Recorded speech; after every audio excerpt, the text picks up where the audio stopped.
Welcome to RealPHN's podcast on healthcare, the critical key to our U.S. future. That's quite a strong statement, but I'm going to stand by it, and I think you'll think somewhat similarly in the next 10 minutes. We're going to talk about 7 things. We introduce it: federal budget, healthcare and demographics, healthcare's financial fundamentals, our financial drivers, how we got here, some general directions, and then a summary. It all started with a simple question, and that is, are there possibly subtle and fundamentally powerful interrelated forces amongst the federal government and the deficits they're running, along with healthcare and demographics? Answer to that is, wow, the pieces fit tightly together. So watch as this unfolds. Interesting journey. The first challenge is, how do we get this positioned where people can actually understand what the heck I'm talking about? So I chose to go on the general level: federal financials, health and healthcare, and demographics. Get them all on one page.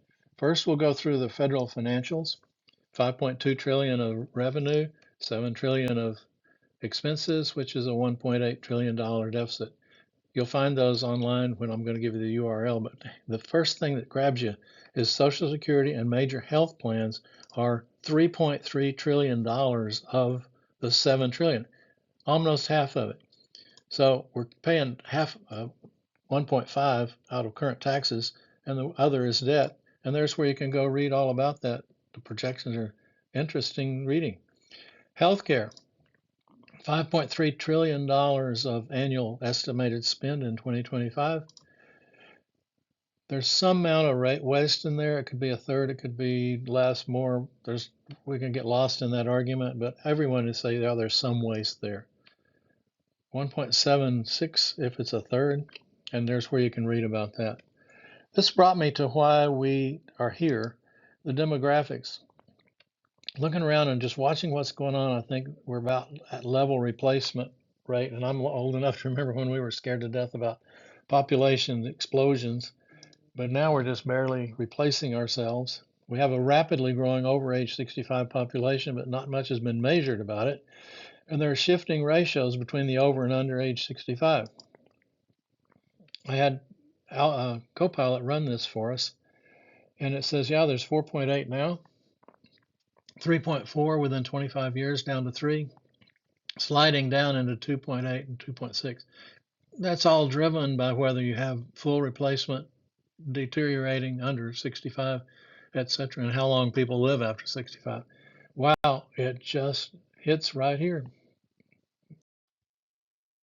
It's important for this conversation to advance, for us to have some understanding of healthcare's complicated financials. U.S. population is aging with significant, unique financial impacts. Unlike most other transactions, most things you can buy a battleship and they build it in 3 or 4 years, and however things that you do like that. But healthcare, simply not that way. It's really complicated in how it gets paid, how it gets delivered, kind of endless. So we're going to talk about basic fundamentals. First fundamental is that as you get older, you cost more to your healthcare system. So I pulled this off of AI, and we have about a $12,000 average across the population, and the under 60s are about 6,000, and the over 60s are about $20,000 a year. It's a 3x multiple between the young people and the older people.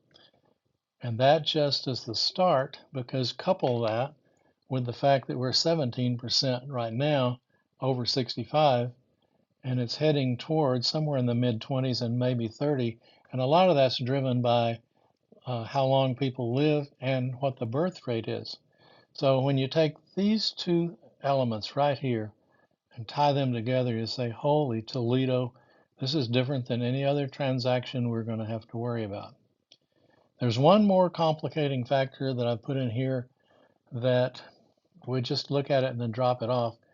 All these averages, those people aren't actually spending that. They spend on a curve like this one right here. And this curve right here says that in this is a real-time deal. The highest claim that year was $500,000. The next highest was $250,000. And then there were several down in the $10,000. Most people, and to make insurance work at all, most people have to have um, a large number of people covering the large claims. So that's a thing to just kind of stick in the back pocket. Healthcare facts that are presented. People over 60 cost 3x what the people under 60. Small numbers of people incur disproportionately high costs. You can't predict exactly where they are. Our U.S. population is aging disproportionately to our history. It's a new game. While we're wringing our hands, what should we do?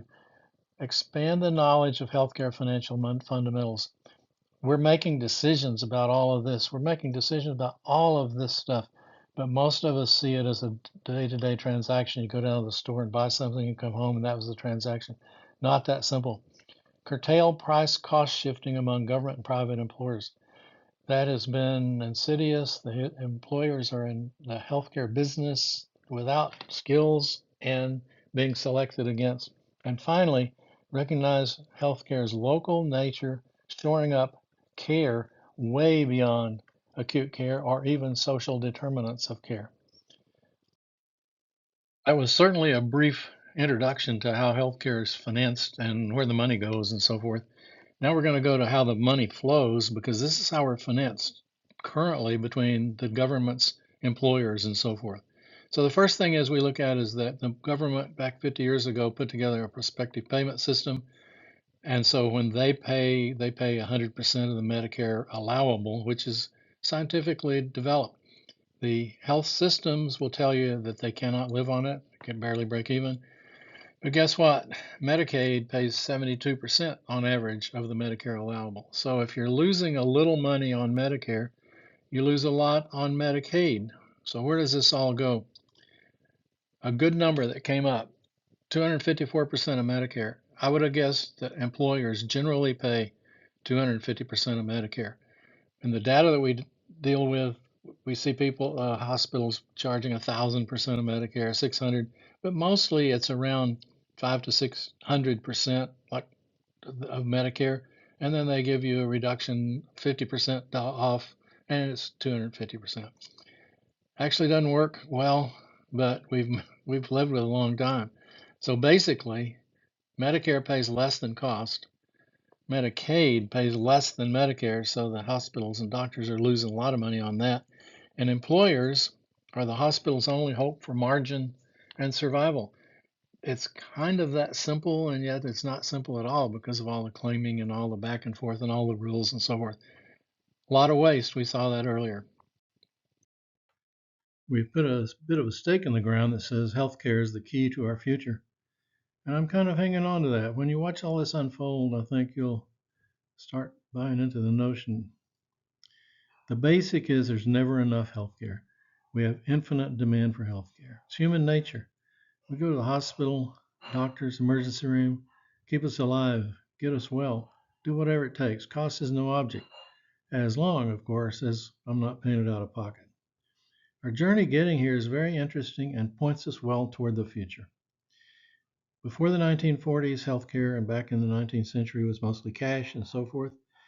And after World War II, unions came involved and they began to negotiate employer healthcare plans and so forth. And from there, we realized we needed something for the older folks, so Medicare in 1965 came in. They paid bill charges for a while, and they found out, oh, that didn't work. So in 1983, they put in prospective payment. Cruise along to 2010, Affordable Care made all employers fully at risk for the healthcare costs of their employees. Major step. I call this era the price-driven cost escalation differentials in government and employer prices. Because if you'll remember from our reimbursements, employers are paying 250% of Medicare, Medicare is paying Medicare, and Medicaid is 28% below. That's going to play itself out in the next few years in a dramatic way. So let's take a look at the future. 2125, 100 years. Seems like a long time. We looked at it in 25-year increments in the earlier slides you saw. We have 4.8 to 1 ratio of under 65s to over 65s, and that goes down to 2.6. The baby boomers are almost all in. The baby boomers now are 61 years old to 79 years old, and there are 73 million of us on the plan, Medicare. Dramatic, and the birth rate is beginning to fall, and the assumptions you put into there is where it's going to drive it. But I'm going to stake my place that says healthcare is one of the most important things to focus on to preserve our freedom and way of life in America. Health and healthcare, the critical key to our futures. Believe it? I believe it. And I'm going to start with stakeholder number one, healthcare stakeholder number one, individuals. We have to face the reality that our health is our own. Our safety, our habits, what we eat, the way we treat ourselves. No health system can overcome our bad habits. Most people are going to say, well, Harry, that ain't happening. And you know what? You're right. But it remains the real starting point. I can't give it up, won't give it up. Health and healthcare through three new lenses. First of all, health and healthcare, along with financing, has to be local.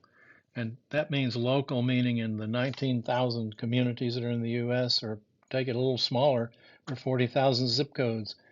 Those provide really unique places to have population risk.